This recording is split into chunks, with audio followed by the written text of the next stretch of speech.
Nós estamos falando aqui sobre a perseverança da fé, mas eu estava refletindo essa semana sobre essa questão das glórias do passado, sabe? Aquelas glórias que a gente teve no passado. Você sabe que até o amor conjugal, o amor de um casal, o amor do marido, de namorados e noivos, aquele amor que foi o jardim sabe aquele cara lá que construiu o jardim suspenso lá da Babilônia? O jardim suspenso da Babilônia foi construído para uma mulher? O amor de um homem por uma mulher convocou do mundo inteiro os arquitetos para construir aquele jardim, só para que a esposa dele andasse para o meio do jardim. Mesmo este amor, depois que nós conhecemos a Jesus, se nós não mudarmos o conceito deste amor, nós não quebraremos o egoísmo que está intrínseco neste amor. Porque quando nós amamos os nossos cônjuges segundo o conceito de Cristo, segundo o conceito da fé, através do amor de Deus, nós fazemos de fato bem para eles e passamos a ser não egoístas. Eu ia falar menos, mas é não egoístas. Quando você vê um amor egoísta, quando ele está focado apenas em si próprio. Quando eu te amo pelo bem que você me faz. Eu te amo pelo bem que você me faz, isso é um amor egoísta. O amor de Deus não é um amor egoísta. E eu estava falando, Senhor, muito obrigado, porque às vezes a gente fica preso ao sucesso do passado. Às vezes a gente fica preso às maravilhas do passado. Então, eu trago essa ideia do relacionamento, de um casamento, que até o casamento, embora ele possa ter sido muito frutífero no passado, sem Jesus, aparentemente, para os sentimentos, em Cristo Jesus essa frutificação não tem valor nenhum. Porque a verdadeira frutificação, ela funciona a partir de Jesus. É um amor onde eu sou o doador. Eu estou cheio de Jesus e posso te servir, me dar por você. Você pode olhar para a pessoa que está do teu lado e falar isso? Eu sou cheio de Jesus e eu posso me dar por você. Somente um cheio de Jesus. E ninguém mais. A Bíblia diz que Jesus morreu por nós, quando nós ainda éramos pecadores. Ao seu tempo. Olha só. Presta atenção, ele não ficou aguardando uma resposta humana, ali, sabe, cozinhando galo para ver se, vamos ver se pelo menos os 12 aqui respondem, os 12, é muita gente, mas vou pegar os 12 aqui, ver se eles, não, ele não, a Bíblia diz que na plenitude dos tempos, e quando você vai ler lá o que é plenitude dos tempos, fala do tempo exato, pré-ordenado por Deus antes da fundação do mundo. Jesus vem e não quero saber se 12 creem, se um só creem, se os 11 ou se 10 ou se nenhum. O fato é que eu vou fazer o que tem que ser feito. Aleluia, isso é missão, gente, isso é missão de Deus. Isso é missão de Deus. A construção do pensamento de Deus para te abençoar não está baseada na tua performance. Quando você recebe essa construção no teu coração, a ideia dele passa a ser a tua ideia.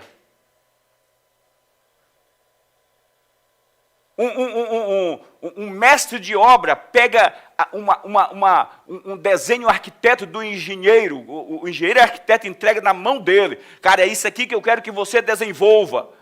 Se esse cara for um mestre aplicado e caminhar em comunhão com o arquiteto, com o tempo, ele bate o olho na planta e já sabe qual é a ideia que o arquiteto lançou naquela obra.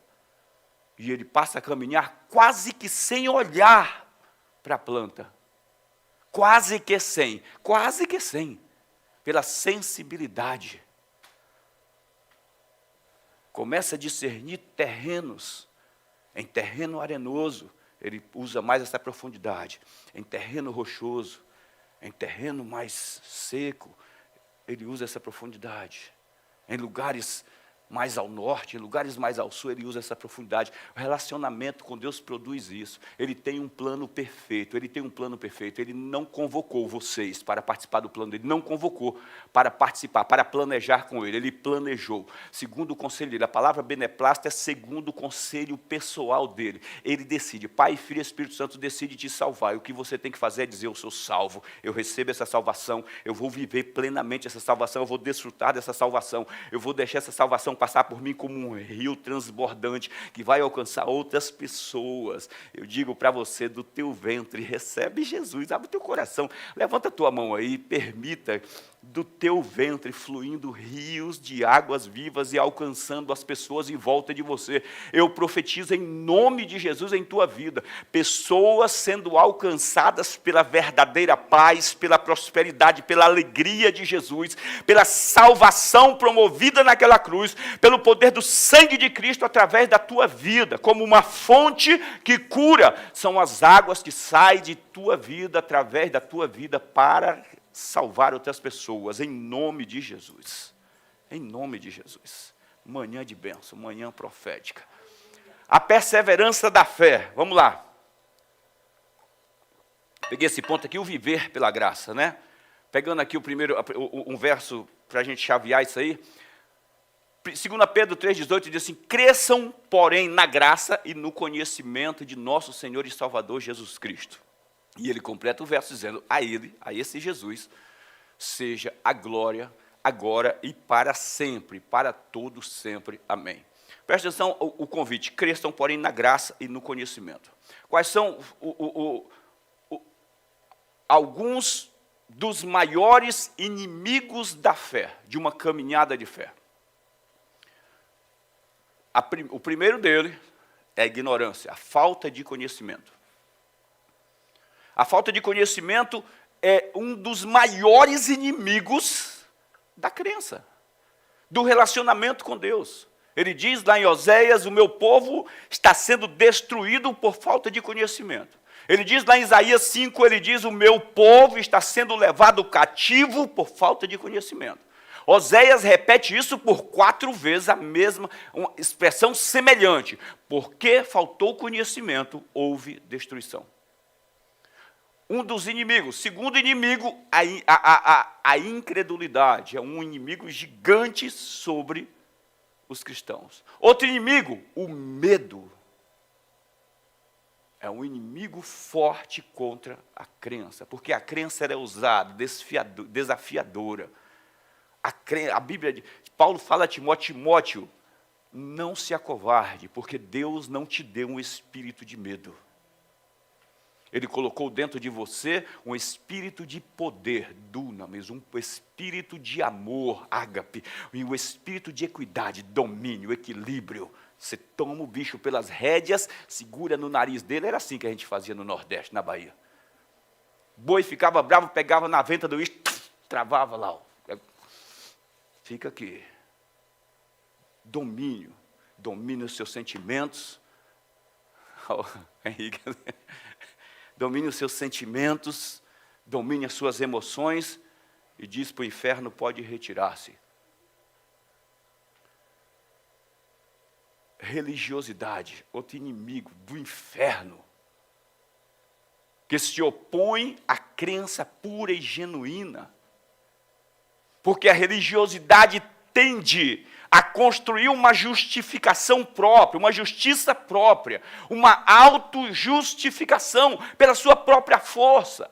A pergunta do religioso é, o que eu posso fazer para que o Senhor fique feliz? Na verdade, ele está diante do espelho, e não diante de Deus. O que eu posso fazer para que eu me sinta bem com o Senhor? A religiosidade faz essa pergunta. A minha performance é que gera a minha justiça. São apenas alguns inimigos da nossa caminhada de fé com Deus.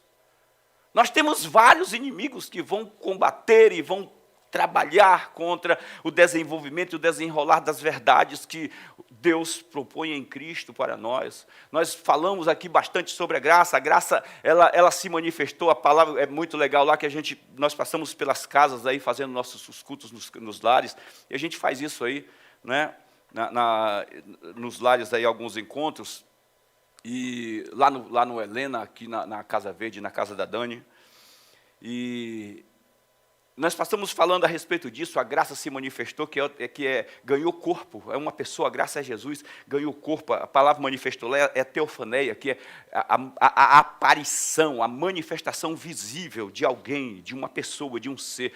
E ela se manifestou primeiramente salvadora e nos ensinando a nos livrar, nos ensinando, nos instruindo a nos livrar da corrupção, a nos livrar das coisas humanas, das fraquezas da carne.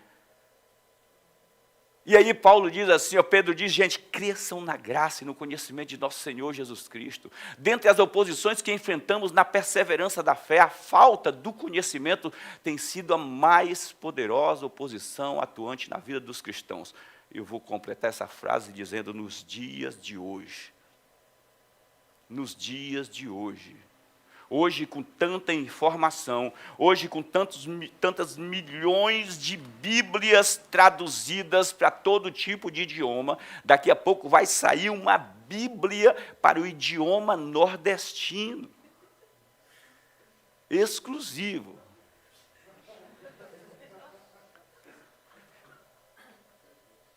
Você vai ver, por exemplo, Jesus dizendo assim para Pedro, quem dizem que eu sou? E Pedro vai dizer, oxente, Jesus.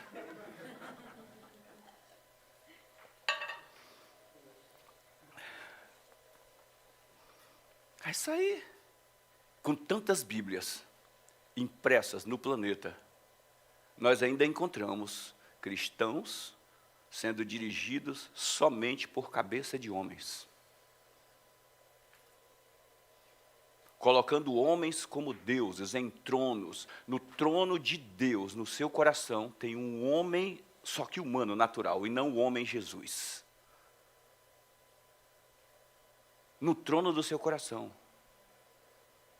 Um relacionamento que é feito com Deus, embora anularam, cristãos que anularam as imagens de escultura dos seus olhos, mas continuam presos a uma imagem humana. Eu quero dizer para vocês que se eu, falo pastor Dailton, tentar construir uma ideia de que você só tem um relacionamento íntimo com Deus, se eu for o mediador disso, corte o meu pescoço.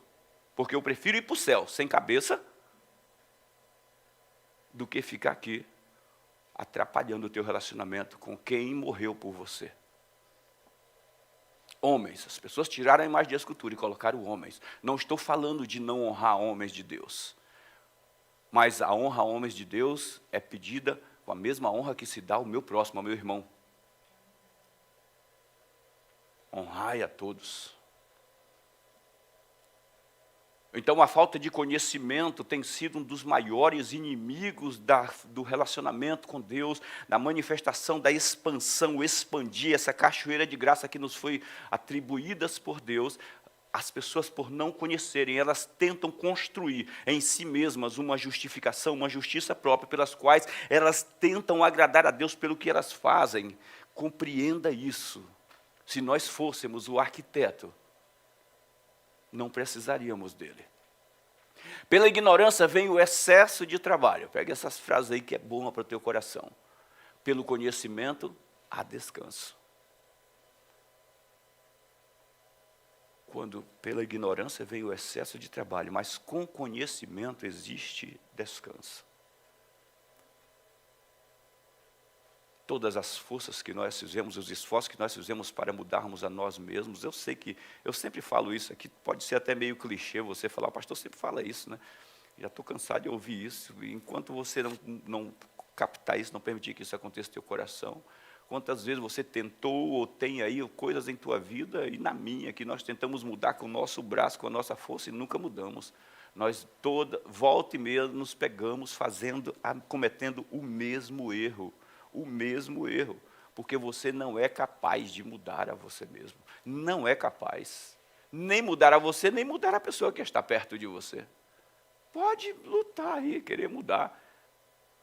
Mas quando você se entrega a Jesus, você é transformado por Ele. E a Bíblia diz que essa entrega a Jesus é por meio de uma busca. Diz, aquele que vem a mim, que crê em mim, do seu ventre flui rios de águas vivas. Agora você é transformado e a sua transformação promove a transformação de quem está em volta. Olha que coisa maravilhosa.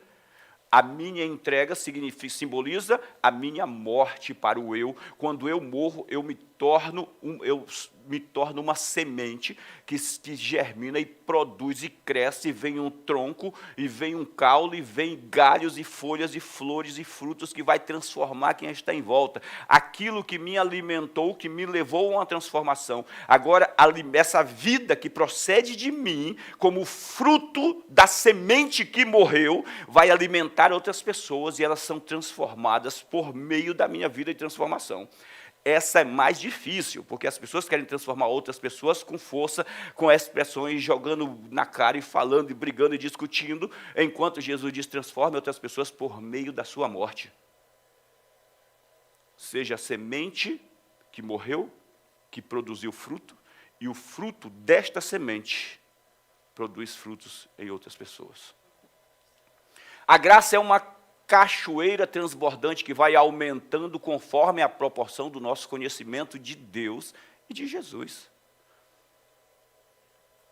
Falei aqui a semana passada que com relação a Deus, ou a semana atrasada, uma dessas semanas aí que a gente está falando sobre perseverança, nós já estamos no 6º culto. Com relação a Deus, Ele liberou 100%. 100% de si para nós. Mas com relação a nós, é esse campo de conhecimento se expandindo que vai aumentando a bitola de saída do que Ele liberou para nós. O campo de conhecimento, quanto mais eu conheço a Deus, e gente, a palavra conhecimento na Bíblia, não é? Ela está sempre ligada a um relacionamento. Conhecimento por meio de relacionamento, não é conhecimento intelectual. Não é conhecimento porque eu leio a Bíblia apenas. Nós pegamos um exemplo para trazer isso à tona, o capítulo 6 de Atos, os apóstolos falam assim, olha, não é viável que nós nos ocupemos com a pregação da palavra e com a distribuição de cuidado com as famílias, materialmente, cuidado com as viúvas, com os órfãos, não é viável. Nós vamos escolham entre vocês 7 homens que vai cuidar dessas coisas, porque nós nos separaremos para a oração e a pregação da palavra.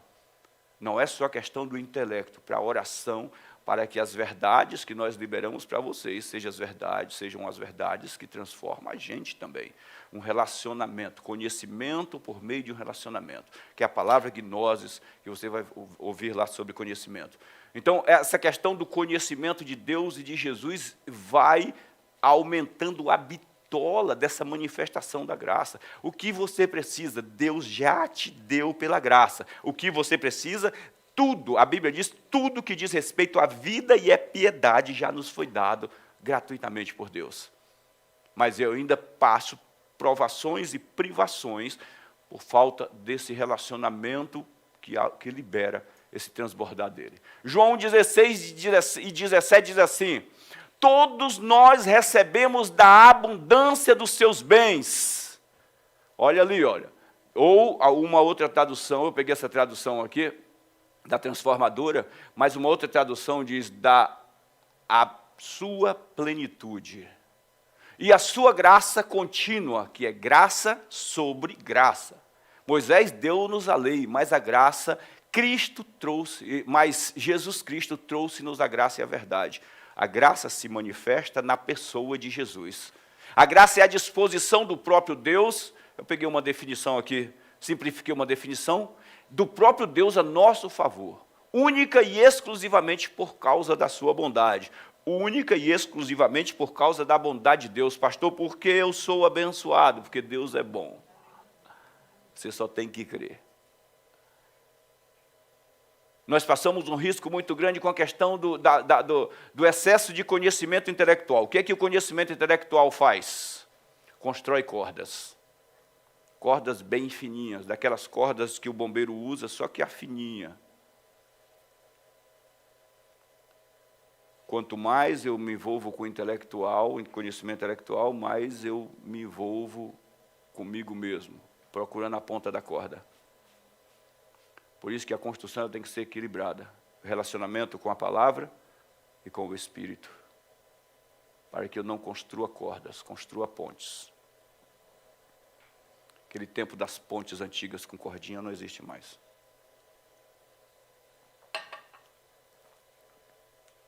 A graça é a mão única que Deus abre para o nosso relacionamento com Ele. Mão única. Não existe uma segunda ou terceira opção. A disposição de Deus de nos receber só tem um caminho, uma única mão. João 14,6, Jesus disse assim: eu sou o caminho. Artigo definido, o. Não tem um outro caminho. Como eu recebo de Deus, pastor? Pagando promessa? Não. Como eu recebo de Deus, pastor? Fazendo voto. É muito legal você fazer voto consigo mesmo. Mas não é por causa do seu voto que Deus vai te dar alguma coisa. Pode esquecer. A tua vida seja um único voto para sempre.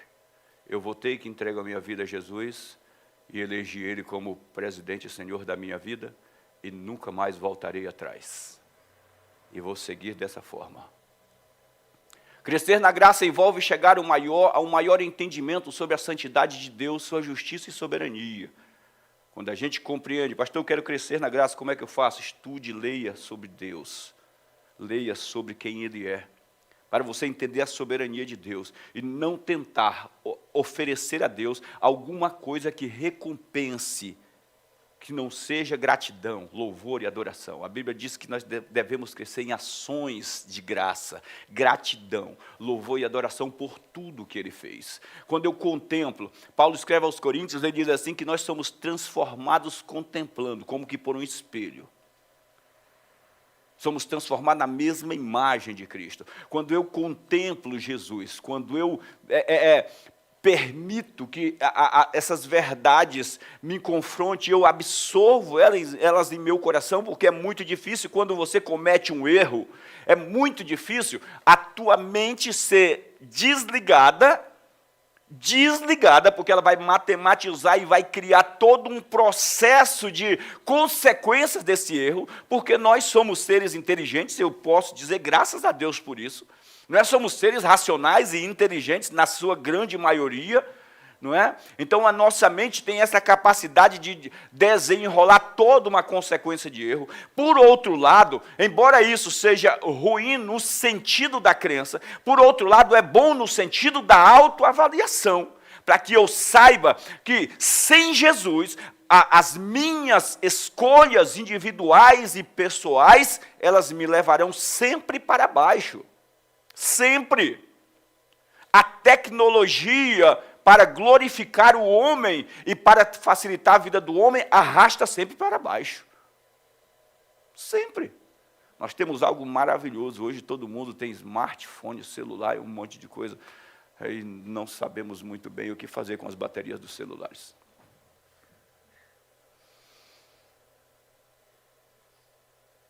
Entendeu? Nós temos hoje delivery, 5 minutos os caras levam a comida na tua porta. Mas estamos vendo um povo fraco fisicamente, debilitado, imunidade lá embaixo, qualquer combate. O inverno canta lá no sul. Estou chegando em São Paulo, todo mundo fica gripado.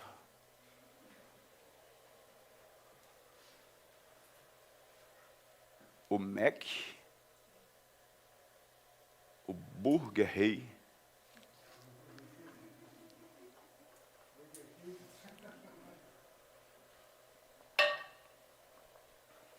é isso aí, gente.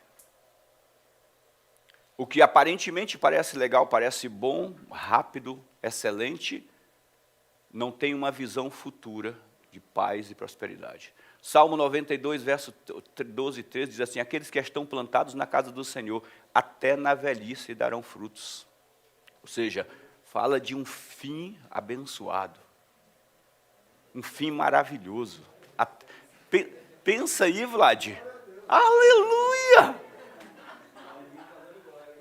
Isso aí, cara, dá glória. Abraão foi chamado por Deus com 75 anos. Ele aceitou, acatou o chamado 75 anos. O cara, ele já se sentia, olha só, chegou aos 100 anos, ele já se sentia velho. A Bíblia diz, Romanos 4, ele não considerou seu corpo envelhecido. Então significa que, humanamente, ele já se achava velho. E gerou Isaque, porque Ismael já tinha gerado antes. Mas aí, a esposa dele faleceu. Abraão, caminhando agora pela fé, disse, cara, o que é que Deus não pode fazer? Casou-se com Quetura. Sabe quantos mais? 6. É. O cara que com 100 anos está olhando para o seu corpo e dizendo que é velho, morre com 175 anos e antes disso ainda deixou 6 herdeiros, fora Isaque e Ismael. E não foi mole não, porque ele foi logo para cima de Quetura. Uma quiturinha, na Bahia, quintura.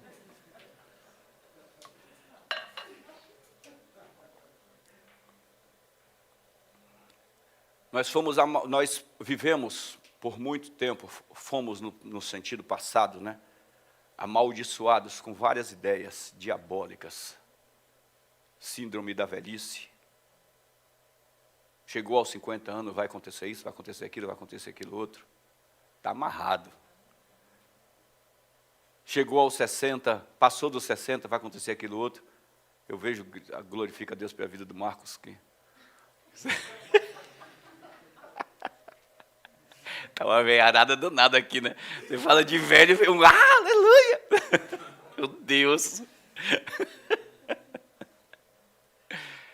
E recebemos todos esses tipos de maldições sobre as nossas vidas e acatamos e passamos a declarar. Para nós isso, entendam, gente. Aquele que está em Cristo é nova criatura. As coisas velhas são passadas. Aquele que está em Cristo é nova criatura. João 17,3, esta é a vida eterna, que te conheçam, o único Deus verdadeiro e a Jesus Cristo a quem tu enviaste. O que é a vida eterna?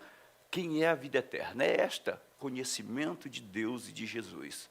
Quanto mais você se aprofunda no conhecimento dele, mais você drena da vida eterna. Quando a gente começa a falar da bondade dele, ele liga para falar, isso aí, pastor. É só falar da bondade e ele aprova. Isso aí, pastor. Aí, tudo bem. Deixa eu contar uma coisa para vocês. O celular dispara. É bom quando vocês entrarem na igreja desligarem o celular, gente, né? Ou coloca lá na lua, né? A luinha lá. Eu sei. Uma vez eu estava no culto e eu desliguei o celular, mas eu não sabia que o celular, mesmo desligado, disparava o alarme. E eu sentado bem assim no banco da frente, e o alarme, tim, tim, tim, tim, tim. Aí eu fiquei bem tranquilo. Depois eu lembrei, nossa, o sonzinho do meu alarme, né? Aí eu peguei o meu celular, desliguei. Ai, aleluia. 5 minutos depois eu tinha apertado o soneca. Então é para vocês não passarem esse aperto, mas desliguem os seus celulares. Há um Deus santo, todo-poderoso e criador de tudo que há. Seria impossível se chegar a Ele se Ele não nos abrisse o caminho. Você quer conhecer a graça? Conheça Deus. Quanto mais eu conheço Deus, a sua grandeza, a sua soberania, o seu poderio, a sua glória, mais eu entendo quanto eu seria incapaz de lhe oferecer qualquer coisa, de acrescentar qualquer remendo, qualquer alinhavo à obra que Ele fez. Tudo o que eu preciso e tenho que fazer é receber em meu coração e viver isso dia após dia, glorificá-lo pelo que Ele fez, reconhecer a grandeza dEle, me relacionar com Ele, para absorver o pensamento dEle a respeito de mim, e esse pensamento tornar-se o meu estilo de vida. É isso. Eu sou o que Ele disse que eu sou. Eu tenho o que Ele disse que eu tenho. Esse é o estilo de vida do cristão. O homem pecador, endividado com esse Deus, seria impossível pagar essa dívida se ele não o perdoasse. Impossível. Porque a dívida não era de $1, ou R$1, ou 1 milhão de euros, era da própria vida. O que estava em jogo, empenhado, era a vida. Endividados com Deus, como pagar essa dívida, se ela não for perdoada? A graça soberana, cheia de bondade e misericórdia, será impossível vivê-la, se tentarmos merecer. Não dá para merecer. Tem que ser recebido gratuitamente. É por isso que uma vida, uma caminhada de gratidão, você começar a valorizar as menores coisas da sua vida, as menores. Pastor, eu não tenho nada para agradecer. Olha de novo. Mas eu não encontrei, pastor, olha de novo. A Bíblia diz que se a tua fé for do tamanho de um grão de mostarda, a menor semente apresentada naquele momento com que o povo lidava, que era a semente comum, poderia ter uma semente menor, mas a semente comum com que o povo lidava e cultivava, e esperava o crescimento, conhecia, quando Jesus falou, uma imagem veio à cabeça deles, desde a semente até a sua completude, desenvolvimento natural. Ele disse, se a tua fé for do tamanho de uma semente de mostarda, você vai dar ordem, os montes vai se mover. Portanto, se for, por menor que seja, aquilo que você tem para agradecer, seja grato a Deus. Muito obrigado, Senhor, por isso. Obrigado pela minha vida, pelo meu dia, pela minha família, pelo meu marido, pela minha esposa, pelos meus filhos, pelo meu trabalho, por ter um chefe, ter um patrão, por ter uma empresa. Obrigado por estar vivo, pelo ar, por cada milímetro cúbico de oxigênio que eu jogo para dentro, pelos pulmões que fluem, meu Deus do céu. O Pai, o Filho e o Espírito Santo jamais serão conhecidos se não for por meio de um relacionamento. Na verdade, se não for, ali faltou isso, que se deixei de fora ou não. Por meio de um relacionamento, jamais. Ninguém é capaz de absorver o conhecimento de Deus no intelecto. O quanto podemos conhecer a Deus? Centenas, milhares de homens no passado morreram tentando desvendar os mistérios de Deus. Tentando desvendar coisas simples, tentando recriar coisas que Deus criou, refazer coisas que Deus criou, e eles passaram isso para frente para outros homens, e hoje a humanidade, em pleno século XXI, onde a tecnologia está em um dos seus mais elevados níveis, o homem ainda é um menino diante do conhecimento da grandeza de Deus. Mas a Bíblia diz que há uma forma de nós conhecermos, de nós o conhecermos. É por meio de um relacionamento com Ele. Quando você se relaciona com Ele, você não vai precisar olhar todas as profundezas, você vai viver cada profundeza. Quando não compreendemos a graça e tentamos estabelecer uma justiça própria, atacamos a soberania de Deus e impedimos o fluir da sua plenitude na igreja. Todas as vezes que você não entendi, mas você tenta construir uma justiça própria. Todos nós já encontramos com pessoas na rua que você fala de Jesus, e ela diz assim, pastor, eu preciso parar de fumar para ir para a igreja. Isso é um ataque à soberania e à capacidade de Deus libertar. Quando você encontra alguém dizendo assim, cara, você quer ser liberto aí da miséria, você tem que fazer um voto financeiro, vai lá e dá um voto financeiro, esquece. É um ataque à soberania de Deus. Pastor, eu preciso, subir no monte e pedir tal bênção a Deus para Deus me dar. Está dizendo que você é capaz de comprar uma bênção no monte, negociar com Deus, no monte, no lugar que está mais perto de Deus, onde a fila é mais curta, na madrugada? Esquece, isso é um ataque à soberania de Deus. Fale comigo, gratidão. É a ferramenta de liberação das bênçãos de Deus. Romanos 10, 2, pois, olha o que ele fala sobre os judeus, posso testemunhar que eles têm zelo por Deus, mas o seu zelo não se baseia no conhecimento. Porquanto, ignorando a justiça de Deus, deixando de lado, a justiça que vem de Deus, e procurando estabelecer a sua própria justiça, não se submeteram à justiça de Deus. Porque o fim da lei é Cristo para a justificação de todo aquele que crê. Essa palavra fim aí é a finalidade, o objetivo da lei era levar o homem a Jesus. Quando Jesus chegou, a lei cumpriu o seu objetivo, ela não tem mais nenhum poder para fazer mais nada. Ela cumpriu o objetivo, acabou. Jesus disse, eu vim para cumprir a lei, ou seja, eu sou o cumprimento. O que a lei dizia, sou eu. Eu sou a revelação do que a lei dizia. Então, quando chega o verdadeiro, o que é em imagem, perde o seu valor. Ele é o cumprimento da lei, ele é o estabelecimento. É nele que nós estamos. A graça se opõe a toda forma humana de se aproximar de Deus pelos próprios esforços.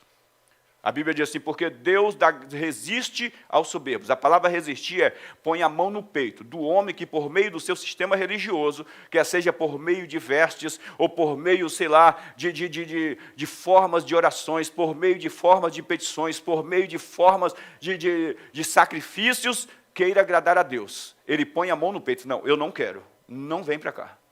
Só tem um sacrifício que Deus aceita. E esse foi dado, oferecido, há 2000 anos atrás, o sacrifício de Jesus. Somente esse. A Bíblia diz que hoje o nosso sacrifício é sacrifício de louvor, de ações de graças, de adoração.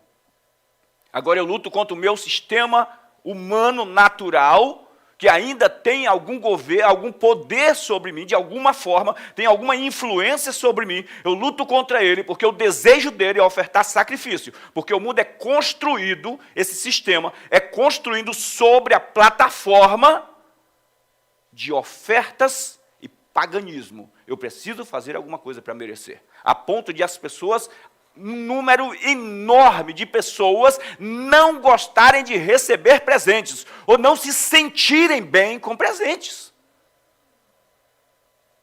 Pessoas que não se sentem bem com presente. Você dá um presente para ela, ela fica sem jeito. É para mim? Eu não sei o que dizer. É para usar agora? Obrigado. Mas elas ficam felizes quando elas dão, se alegram, como quem diz, estou te prendendo a mim.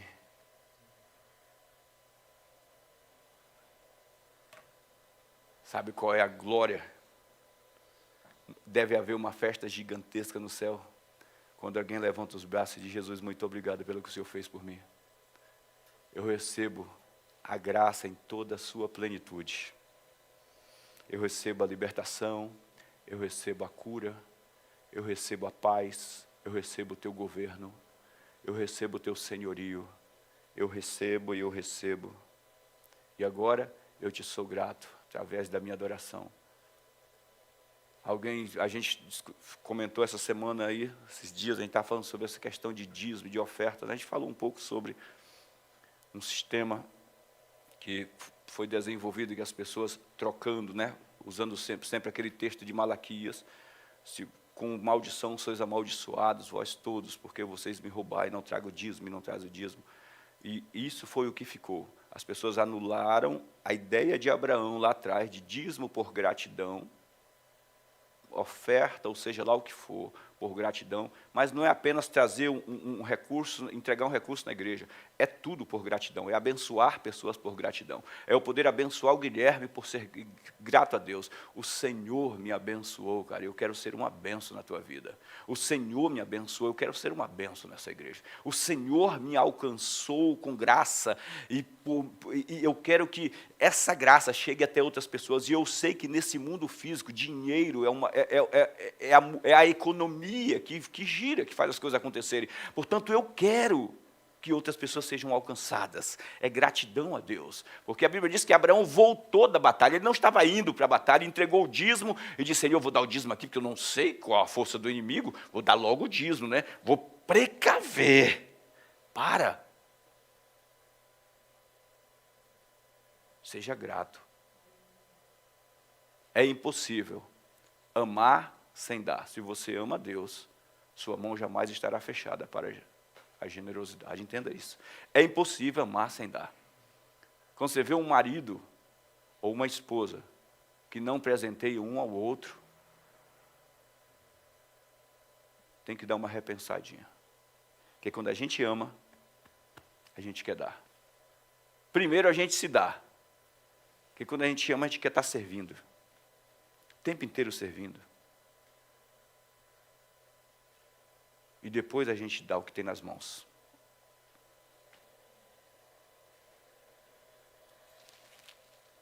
Ao buscarmos o conhecimento de Jesus Cristo, entendemos quão ampla e perfeita foi a obra de salvação realizada por Ele, testemunhada pelo Espírito e aprovada por Deus. Acabou, fechou o círculo.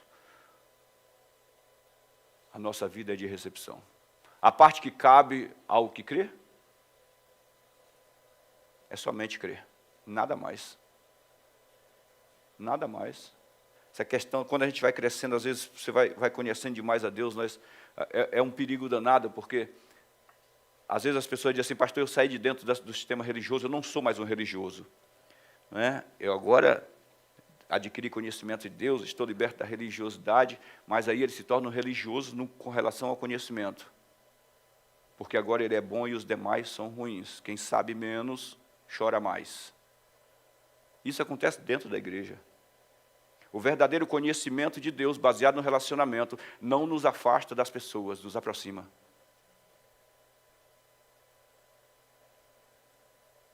Se o conhecimento que eu tenho de Deus for revelado por um anel no dedo, por uma gravata colorida, está muito ruim.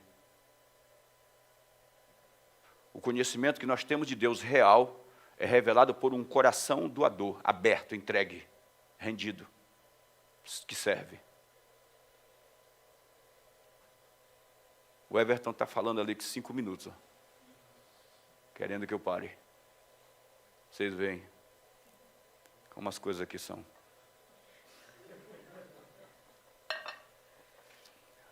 Aí vocês pensam, pastor, não tem ninguém amarrando ele pelo pescoço. Eles ficam ali, ó, se revezam. Salmo 32, 1 e 2 diz assim, bem-aventurados, mais do que felizes, são aqueles cujas transgressões foram perdoadas, cujo pecado é coberto. Verso 2, bem-aventurados aqueles a quem o Senhor não acusa de pecado, e cujo espírito foi limpo do engano. Ele disse, mais do que felizes, é aquele que recebeu, apenas recebeu, somente recebeu, que creu nisso que Deus fez. Agora eu peguei isso aqui na Bíblia, a mensagem. Diz assim, olha, o verso 1 e 2. Considere-se afortunado, feliz mesmo, você que ganhou um novo começo e cuja ficha está limpa. Considere-se afortunado, o Eterno não tem nada contra você. Aleluia. Vocês são afortunados. Vocês são. Eu estava ontem ministrando a ceia lá em Cotia, a minha família, e falando sobre essa gloriosa, essa gloriosa oportunidade que nós temos em cada momento de ceia. Aliás, nós fazemos isso aqui de 15 em 15 dias. Domingo que vem nós teremos ceia aqui. E a nossa caminhada é para fazer todos os domingos.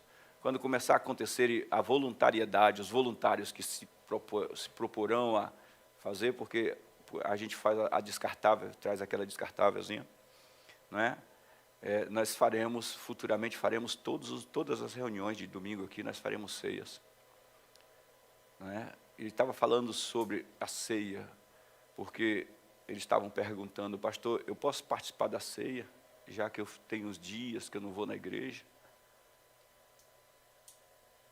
Aí eu disse, é por isso que você não consegue ir. Porque Jesus disse, sem mim vocês não poderão fazer nada. Nada, nada, nada, nada. E nada é nada. E você não está escondendo nada dele, nada. Você precisa ter consciência de que eu preciso dele.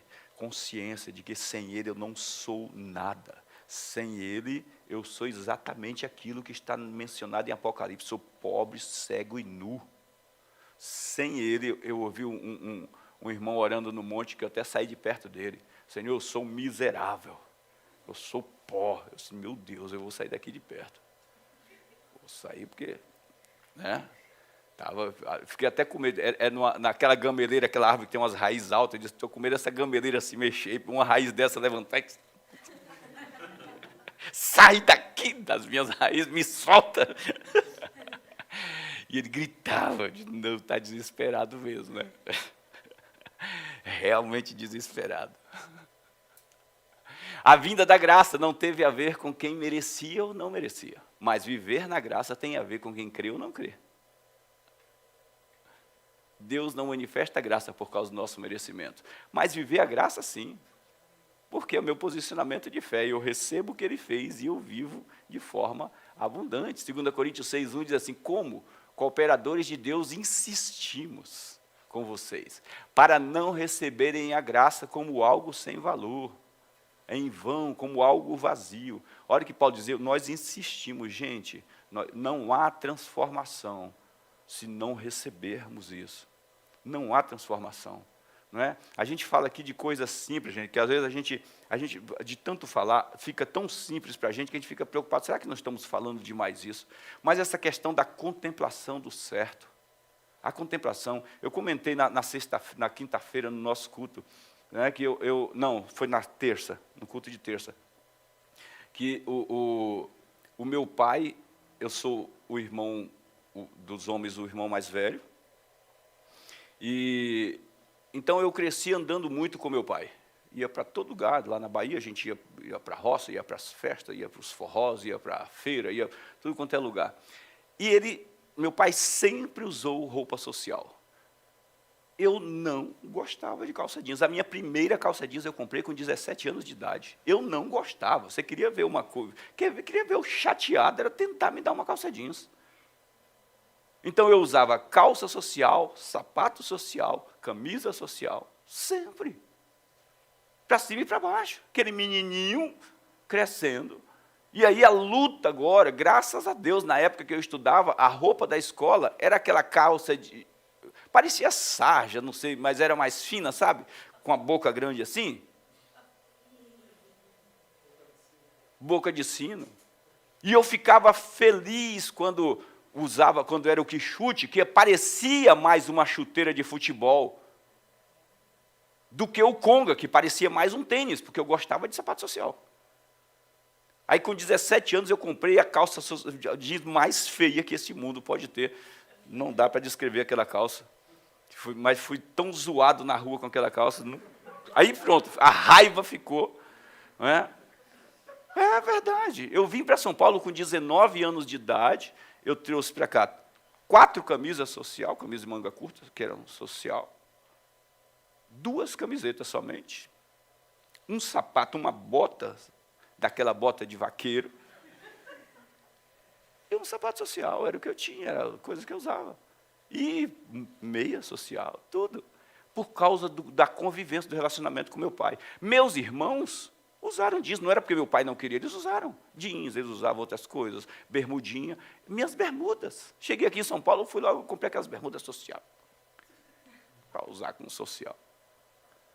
Por causa da convivência. Foi tipo assim, uma manifestação da imagem do meu pai, meio que por osmose, por andar com ele.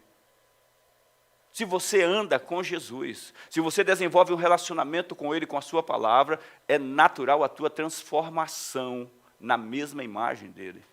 Estou usando esse exemplo para vocês pegarem de uma forma simples, porque às vezes a gente fica religioso. Eu só sou crente no domingo, quando eu vou para a igreja, ou na quarta-feira.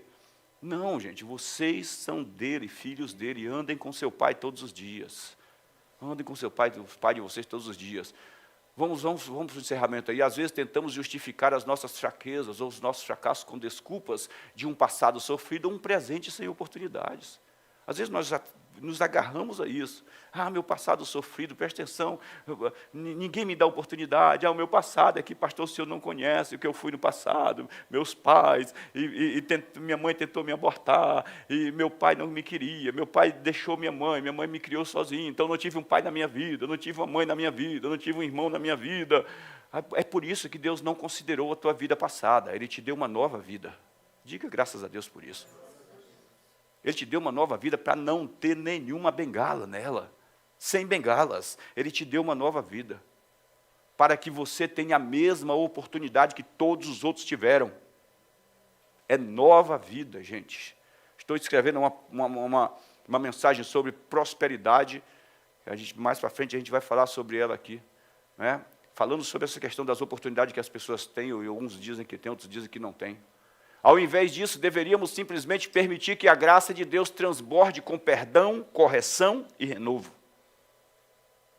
Perdão, correção e renovo. Perdoe as pessoas, libere elas, se liberte do passado. Tem alguém que está te devendo, um miserê, e você já tem 1, 2, 3 anos que não recebe, para de ficar olhando para essa pessoa, abençoa a vida dela, ora por ela, está abençoado, segue viagem, em nome de Jesus, eu libero agora como uma semente na tua vida. Alguém te machucou? Eu te abençoo, segue viagem, em nome de Jesus, eu sou nova criatura, eu posso fazer isso, eu tenho Deus, eu sou rico, eu tenho abundância, e com generosidade eu libero o perdão, eu perdoo, eu deixo ir, na verdade é você que se solta. Romanos 5:20, porque onde abundou o pecado, superabundou a graça. O pecado foi a causa de todas e todas as derrotas a consequência. A graça é a causa e consequência de todas as suas vitórias. De todas as suas vitórias. Portanto, não há conversa. Onde você se posiciona, há um transbordar de Deus. Fique de pé, por gentileza.